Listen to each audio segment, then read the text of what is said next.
The planet Uranus symbolizes a force that manifests as sudden changes of life pattern, sudden alterations of consciousness, flashes of insight, and quick bursts of new ideas and original conceptions. Uranus doesn't always act destructively. It manifests as destruction only when there is a resistance to its influence. So that quote is from the book Astrology, Karma, and Transformation by Stephen Arroyo. And I wanted to give you a quick little nugget of Uranus wisdom because this week we have a Uranus influence. So welcome, I'm Shauna. Welcome to your weekly astrology forecast.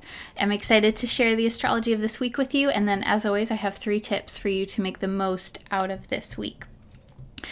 So first things first, we have Venus sextiling Uranus. So this is a subtle aspect to sextile. Sextile usually involves an opportunity being available to you in some way. And you can take advantage of this or not. It's not like a square usually symbolizes that something needs to be addressed. An opposition is like something's reflects when there's a situation that you need to decide upon. Sextile is more subtle. But what's really interesting is this happens right away when Venus moves into the sign of Pisces. And Venus is exalted in Pisces. That means that when Venus is in the sign of Pisces, that planet is very capable of doing all of the Venusian things that it is capable of. And so Venus symbolizes relationships, love, money, finances, sex and beauty, and the arts. And this is important because Venus is joining Mercury and Neptune in the sign of Pisces. And this week, Mercury turns retrograde. But I'm getting ahead of myself. So Venus will sextile Uranus. Uranus, as the quote said earlier, is about changing a system. It's about some new insights coming in, a new change. It is, the core of Uranus is about freedom, liberation, something new. And something new that's unexpected. So this week, I feel is where there are opportunities that are available to you and something that you might not have thought of before, something that's a little bit unconventional because Uranus is unconventional. So that's a really beautiful transit, a very beautiful resource to you this week. The other thing that's happening this week is the last quarter moon in the sign of Capricorn. It's happening on Wednesday, the 27th at 9:10 p.m. Pacific time at 7 degrees of Capricorn. And so if you know your birth chart, definitely look at where you have Capricorn falling in your birth chart, which house it's in, because that will give you more information on what area of life you're going to really be feeling this energy. So last quarter moon, the energy of this is sort of a feeling of honest realization, of surrender. I think this is especially so because this last quarter moon is happening with Saturn, Pluto, and the South Node all in the sign of Capricorn as well. And those planets have been there for a while, but they're highlighted now because the moon is there. And so this brings a more somber tone to this last quarter moon. So Wednesday, let's see, like Tuesday, Wednesday, you may be feeling like there is something that you're coming to terms with. That's the tone of the last quarter moon because it's one of the last major points before we have the dark moon and the new moon, before we close out the monthly cycle. And I'll have more information for you on the tips on how to really make the most of that. The other thing that's happening this week is Mercury stations direct. So Mercury, the planet that rules over communication, thought, speech, also details and planning and analyzing things. It has been retrograde for the past 3 weeks or so, which means reviewing, rethinking, and reflecting. So it stations direct on Thursday, the 28th. And what's really interesting is it stations direct with Neptune at about 16 degrees of Pisces. And again, Venus is there. And so Neptune tends to symbolize where boundaries are softened, where things are a bit more dreamy, illusionary, delusionary, where there is a lot of inspiration and creativity, but also the boundaries and the practicality on things is like dialed way down. So this can mean a few different things. When we're talking about our sense of communication being softer on the boundaries, softer on the practicality, that can be a little bit challenging. It can also be a really great time for allowing inspiration to come in. And I've noticed that for myself just over the past 3 weeks, because Mercury has been really close to Neptune. That's been a part of this time that inspiration is really high, or it can be very high. But it can also feel like you're, I don't know if you've ever had that feeling where you're in a big body of water and you get turned upside down and you don't know which end is the surface. It can kind of feel like that. So I have 3 tips for you to really make the most out of this week. Tip number 1 is to be open. And I recommend that because we have this Venus-Uranus where there's some kind of opportunity here for you. It might be a major one, it might be a subtle one. It is a sextile, so I think it's a more subtle kind of tone here. But also with Mercury conjunct Neptune, this is a great time to be open.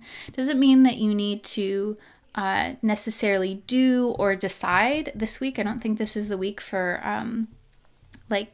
forcing yourself to act on something unless you're sure, unless it feels like a clear yes. But be open to the possibilities because those are coming in this week. Tip number 2 is to double check. Super important because Mercury stationing means that it's like even more intense.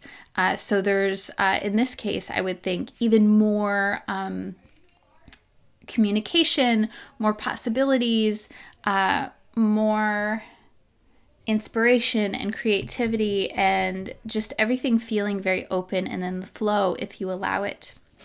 Again, can feel overwhelming, especially if you're already a highly sensitive and imaginative person. But that's why, you be open and then you double check. So when you're making plans, when you are drawing up contracts, when you're setting dates for things, just double check, and that's going to help. That's going to be more proactive with all of the Neptunian energy. Tip number 3 is to slow down and trust.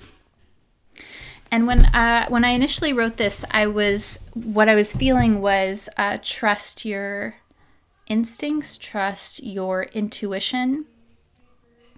And I think that this can be a little bit tricky, and this is something that I talk a lot with clients about when we do sessions, when we're talking about being a sensitive person or an empath, or like working with your intuition, is how do you know when you're coming from a place of fear and anxiety, or when it's actually an intuition, where it's coming from a wiser, more subtle, unconscious part of yourself.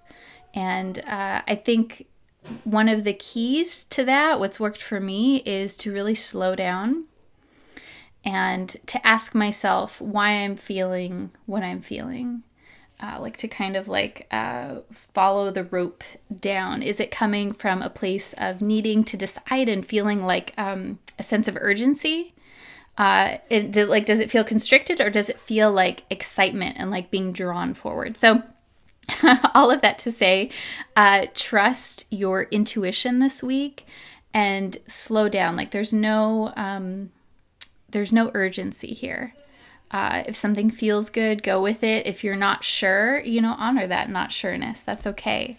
And I'm going to pull a card for us, and then I will also say, as I'm shuffling, because obviously I could go on about this topic, I think there's so much pressure in our modern world to do and to decide and to accomplish, I see this phrase a lot, to, get outside your comfort zone. And I think that is totally great, but I think it also can create a lot of pressure when there's an expectation to do that all of the time. So you don't need to do that all of the time unless you feel called. So We're going to pull a card for this week. And while I'm shuffling too, I'll let you know that I am officially on Patreon again. So I'm super excited to have that set up so that if you like these weekly astrology forecasts, you can go there and give a monthly amount as little as like $1. And then I have opportunities for learning astrology with me as well. So it's been nice to have everyone join me there. All right, so this is for the week, or if you have a specific question.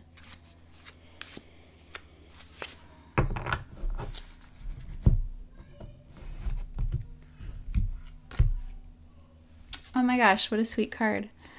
So this is the Star. This is one of my favorite cards. It's really beautiful. It is, the Star is a reminder to stay positive and optimistic.